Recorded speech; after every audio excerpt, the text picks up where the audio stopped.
Le Saint-Esprit, c'est Dieu. Il y a un seul Dieu, il n'y a pas trois dieux. Mais notre Dieu créateur opère dans ces trois dimensions. Dans la dimension en tant que Père, en tant que Fils pour la rédemption et dans le mouvement du Saint-Esprit. Vous savez, quand on fait la vie chrétienne, le plus souvent, on est fondé réellement sur le ministère de Jésus.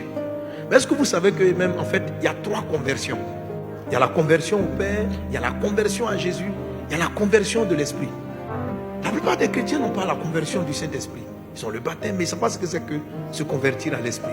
Ça vous ouvre autre chose. Quand Dieu se révèle, la majorité des religions vont le connaître comme le Créateur. Dieu, le Père, en fait, de qui sort toute vie. Le Père donne les lois.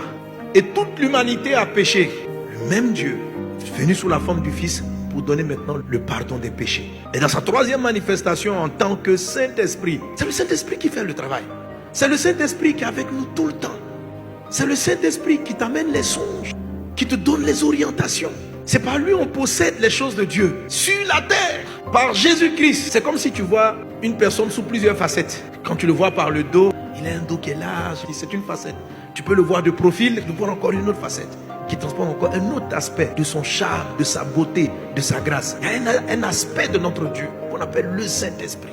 Attends, tout à l'heure, je te montrer le verset sur la conversion relative au Saint-Esprit. Jésus a dit une chose qui nous fait peur souvent, Marc chapitre 3. Lorsque les gens commençaient à dire que c'est pas Satan, il faisait des miracles. Jésus a dit une phrase qui peut être effrayante, mais je veux que vous regardiez la phrase plutôt dans son opposé.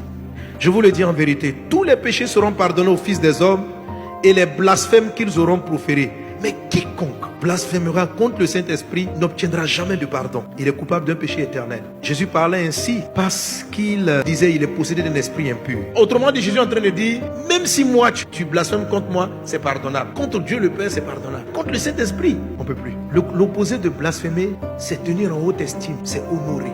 Alors si quiconque blasphème le Saint-Esprit a des sérieux problèmes, et quiconque l'élève alors, une église qui ne marche pas par le Saint-Esprit ne produit pas la vie. C'est-à-dire, vous pouvez dire Jésus, mais si vous ne marchez pas par le Saint-Esprit, il n'y a pas de miséricorde. C'est-à-dire, il n'y a pas de dire, bon, tu ne cherches pas le Saint-Esprit, donc malgré tout, on te donnera les dons. On ne te donne plus les dons. Tout ce que le Saint-Esprit peut opérer n'est plus accessible. C'est pourquoi vous voyez, Jésus lui-même, dans ces trois facettes de Dieu, a mis en haute estime la facette du Saint-Esprit. Alors, 2 Corinthiens chapitre 3, verset 15.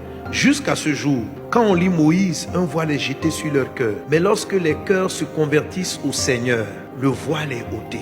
Alors, de quel voile il parle? Quand Moïse avait vu la gloire de Dieu, Dieu dit, le peuple n'est pas prêt. Donc il a mis un voile pour que les gens n'aient pas accès à une certaine dimension de gloire de Dieu. L'apôtre Paul dit, jusqu'à ce jour, les hommes, malgré qu'ils croient en Dieu, il y a une dimension de Dieu qu'ils n'arrivent pas à atteindre. Parce qu'il y a un voile. Ça veut dire qu'il y a des révélations que tu n'as pas, il y a des directions que tu n'as pas. Et ce voile-là, lorsque les cœurs se convertissent au Seigneur, le voile est ôté. Alors lorsqu'on lit ça, on a envie de dire lorsqu'on se convertit au Seigneur Jésus. C'est vrai, c'est la première partie. Mais ici, non, Seigneur, c'est pas le Seigneur Jésus.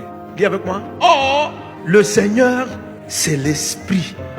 Amen. Nous tous, qui le visage découvert, c'est-à-dire sans le voile, contemplons comme dans un miroir la gloire du Seigneur. Nous sommes transformés en la même image, de gloire en gloire, comme par le Seigneur, l'Esprit. Donc il précise, c'est pas comme par le Seigneur Jésus, c'est comme par le Seigneur, l'Esprit. Donc nous tous qui contemplons l'Esprit, nous sommes transformés.